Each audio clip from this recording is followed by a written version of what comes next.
1986, ano de publicação da HQ O Cavaleiro das Trevas, escrita por Frank Miller. Fala, meus nerds, sejam bem-vindos ao meu, ao seu, ao nosso canal. E nessa HQ, o Bruce estava velho, depressivo e tinha se tornado alcoólatra. Tudo isso porque há 10 anos atrás ele abandonou o sentido da sua vida, que era ser o Batman. E ele fez isso devido à morte do Jason Todd, o segundo Robin. A HQ não nos revela qual foi o motivo. Entretanto, só o fato de ser o Jason Todd, a gente pode aí supor que foi por algum vacilo dele. Afinal, ele era todo esquentadinho e impulsivo. Diversas vezes ele já foi para cima de bandidos sem pensar duas vezes. Entretanto, isso não isenta a culpa do Batman. Afinal, ele colocou uma criança para lutar contra bandidos.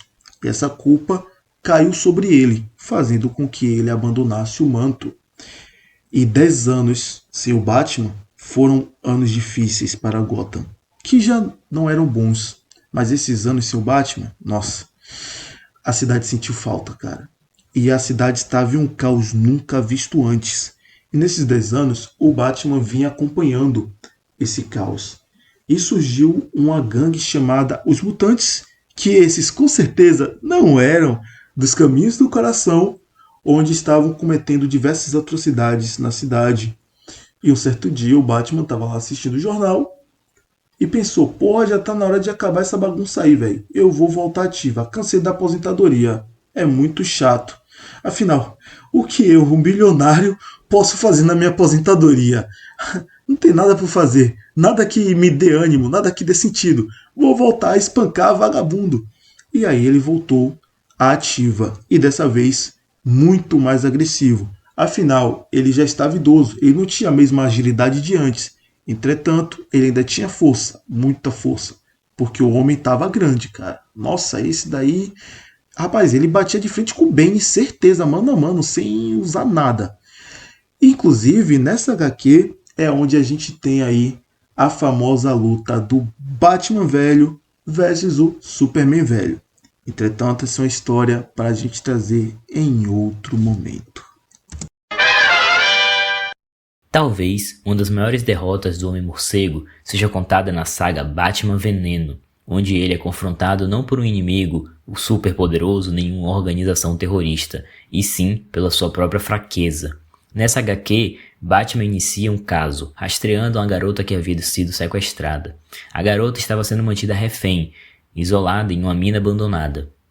Enquanto se aproximava do local, Batman é alertado de que devido à tempestade e ao desabamento recente, a mina havia se tornado um lugar perigoso. Porém, ele não hesita, determinado a salvar a garota. Batman mergulha nas profundezas da caverna e descobre que a garota estava presa atrás de uma enorme pedra e que a água, devido à chuva, subia rapidamente, correndo o risco de afogá-la. Batman tenta de todas as formas erguer o pedregulho gigantesco que o separava da garota, mas apesar de usar toda a sua força e tentar diferentes maneiras e técnicas, não é o suficiente para remover a pedra. A cena termina com a garota se afogando e Batman retornando para a Batcaverna devastado. Na mesma noite, Batman vai até a casa do pai da garota, um cientista chamado Randolph Porter, que estava trabalhando em algumas pílulas, as quais ele oferece a Batman, prometendo a ele força e vigor sobre-humanos. No primeiro momento, Batman recusa e continua seguindo as pistas para encontrar os sequestradores. Infelizmente, ao se confrontar com os bandidos, Batman é derrotado devido às lesões que havia acumulado até ali. Devastado, destruído e completamente derrotado, Batman decide voltar à casa do cientista e aceita as pílulas que ele estava oferecendo. As pílulas que ele toma dão a ele poder inimaginável. Ele se torna capaz de erguer um peso equivalente ao da rocha que manteve a garota presa na caverna sem dificuldades.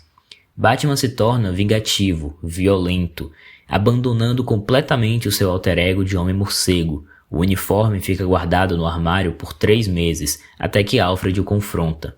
Nesse período, nós vemos um Batman quase se tornando um vilão, agressivo, espancando os criminosos e traficantes, impondo um medo muito mais brutal em Gotham City. Sem que perceba, Bruce Wayne se torna cada vez mais dependente da substância. Ao retornar à casa do Dr. Porter em busca de mais das pílulas, Batman é apresentado a um plano sombrio, no qual ele deveria se alistar para participar de um grupo de matadores, a fim de receber mais da sua droga. Batman recusa a ideia, e é dada a ele uma opção. Para conseguir mais pílulas, ele deveria provar a sua lealdade, assassinando o Capitão James Gordon. Batman vai atrás de Gordon, mas ao invés de matá-lo, alerta ele sobre os conspiradores, e retorna até a casa do cientista para prendê-los. Entretanto, seu vício vence, e ele é deixado para trás, catando as pílulas que foram lançadas no gramado. Naquela mesma noite, Bruce percebe o buraco em que havia se enfiado, ligando para Alfred e pedindo que o encontrasse na Batcaverna, onde ele colocou os suprimentos de água e comida suficientes para um mês. A Alfred é dado a missão de trancá-lo na Batcaverna durante todo esse período, para que ele lute contra seu vício e enfrente a abstinência sozinho. Alfred tenta contra-argumentar, oferecer outras alternativas, mas Batman decide que aquela é a melhor maneira de confrontar a sua fraqueza. O tempo para se recuperar leva alguns meses. Batman precisa voltar à sua forma física, se alimentar e treinar. Nesse período, o uniforme continua guardado, e há um período de pelo menos 6 meses em que o Batman não foi visto em Gotham City. Ao final da história, no entanto, Batman retorna às suas atividades. No filme Batman, o Cavaleiro das Trevas ressurge, descobrimos que Batman também havia se aposentado devido às lesões e ferimentos acumulados ao longo da sua carreira, mas principalmente após os eventos do filme Batman, o Cavaleiro das Trevas, no qual o herói ficou com a reputação de assassino, sendo acusado de ter matado o promotor de justiça Harvey Dent. Porém, os eventos que ocorrem naqueles dias em Gotham City forçam o herói a vestir novamente o seu traje, tendo que se unir à ladra misteriosa conhecida como Mulher Gato para combater o criminoso terrorista chamado Bane. Durante o filme, somos apresentados também a um personagem chamado John Blake, um policial com alta capacidade dedutiva e incorruptível. Apesar de não haver uma continuação para esse filme, John Blake é certamente o sucessor de Batman nesse universo, já que ele é revelado no final como sendo um Robin e descobrindo a Batcaverna. Ao final desse filme, Batman é dado oficialmente como morto ao pilotar uma aeronave carregando uma bomba que explodiria a cidade para o meio do oceano. Porém, ao final do filme, vemos que Bruce Wayne está vivo, tomando café com Selina Kyle em algum lugar do mundo, mostrando que ele finalmente pôde descansar e curtir a sua aposentadoria como uma pessoa normal. Mas você tá ligado que não foi só isso não, né? Tu lembra daquela vez que o Batman simplesmente esqueceu que era o Batman? Isso aconteceu na saga Endgame, lá por volta de 2015, escrita por Scott Snyder com a arte do brabíssimo Greg Capullo. A história já começa pesada, o Coringa volta, só que dessa vez sem palhaçada. Todo sinistrão, ele gera o caos em Gotham, envenena a Liga da Justiça e começa uma treta nível apocalipse. E aí, como sempre, o Batman vai tudo pimposo pro tudo ou nada. A parada escala tanto que a luta final acontece embaixo da Batcaverna, e tudo desaba em cima deles. Resultado, os dois são dados como mortos. Mas calma aí que agora vem o plot twist. O Bruce sobrevive, só que com amnésia total. O maluco simplesmente esqueceu que era o Batman. E o mais doido, ele começa a viver uma vida normal, bem feliz, bem tranquilo. Tipo, ele tem paz pela primeira vez na vida. Nada de trauma, nada de capa, só o Bruce ciuzão cuidando da vida dele. Enquanto isso, o Gotham não pode ficar sem protetor, né? Aí o governo mete o Jim Gordon, sim, isso mesmo, o comissário, dentro de uma armadura robótica e transforma o cara num Robocop, virando um Batman patrocinado pelo sistema usando um traje estilo Gundam. Eventualmente, o Bruce vai tendo alguns flashes esquisitos, pescando umas lembranças, e aí ele redescobre quem realmente era e volta, mesmo sabendo o peso de todo o manto. Quando o Bruce está 100% recuperado, ele volta a ser um morcegão e manda um "Valeu, Jim, foi bom sua ajuda, mas agora deixa que o pai tá on". E aí, como a Fênix do Gueto, mais uma vez o Batman renasce das trevas, como sempre. Mas ainda teve uma outra vez que também deu problema pra ele, quer dizer, não pra ele, mas pra seu sucessor. Se liga. Essa história maluca aconteceu em Batman Beyond. Imagine só, o Bruce Wayne velho, cansado e ainda tentando bancar o Batman. Só que aí, em uma noite, ele tava com o torcido e quase puxou uma arma pra resolver uma treta. Mano, o Batman quase quebrou o próprio código. Nesse momento, ele percebe que passou dos limites e pensa, não dá mais pra mim não, pivete. Isso aqui já não é mais pra mim. E pá, se aposenta do capuz. Passam-se os anos e Gotham, uma cidade desgraçada, nunca teve um dia de paz. Continua sempre o mesmo caos. Eis que entra em cena Terry McGinnis, um moleque meio rebelde, mas com o coração no lugar.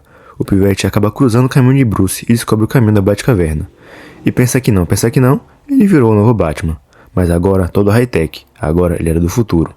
O Bruce vira tipo uma versão bombada do Alfred, meio ranzinza, ajudando o Terry por trás dos panos. O da hora é que mesmo aposentado, o Bruce continua sendo a mente por trás do morcego. Ele vira o mentor de Terry e mostra que, mesmo sem vestir o traje, ainda é o Batman no coração. E o moleque, com seu próprio estilo, honra o legado e segura a cidade nas mãos. É tipo quando o atacante principal sai e entra o reserva com sangue no olho e arrebenta. E você, lembra de algum outro momento em que o Batman enfrentou uma situação parecida? Deixa aí embaixo, quem sabe a gente não vem com a parte 2 desse vídeo. Gostou desse vídeo? Não se esqueça de curtir, compartilhar e se inscrever, porque em breve nós traremos muito mais conteúdo a respeito do Homem-Morcego. Eu fico por aqui, um abraço e fui!